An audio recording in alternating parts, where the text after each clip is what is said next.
Hi every one, welcome to good reviews channel. நாம் இன்னைக்கு பார்க்க போகிறது சிவப்புங்கிற தமிழ் மூவியை ஆகா ஓடிடியில் ரிலீஸ் பண்ணியிருக்காங்க. அதோட ரிவ்யூ தான் பார்க்க போகிறோம்.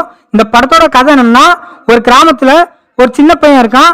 அந்த பையனுக்கு அப்பா இல்லாத காரணத்தினால அந்த பையனை அவனோட அம்மாவான பூர்ணிமா தனியாக வளர்த்துட்டு இருக்காங்க.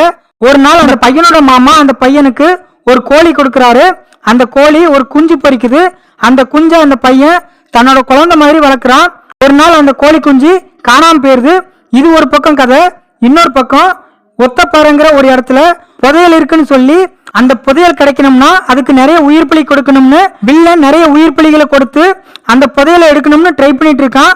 இதுக்கப்புறம் என்ன நடந்துச்சு, அந்த பையனுக்கு அந்த கோழி குஞ்சு கிடைச்சதா இல்லையா, வில்லன் நிறைய உயிர் பலி கொடுத்து அந்த புதையலை எடுத்தானா இல்லையா, இதுதான் இந்த படத்தோட கதை.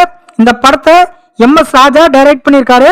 இந்த படத்துல ரிஷிகாந்த், பிக் பாஸ் பூர்ணிமா, ராஜமணி, செபாஸ்டியன் இன்னும் பலர் இந்த படத்தில் நடிச்சிருக்காங்க. இந்த படத்தோட ப்ளஸ் படத்தோட ஸ்டோரி இன்ட்ரெஸ்டிங்காக இருக்கு. பூர்ணிமா பையனா நடிச்ச அந்த சின்ன பையன் செம சூப்பராக பெர்ஃபார்மன்ஸ் பண்ணியிருக்கான்.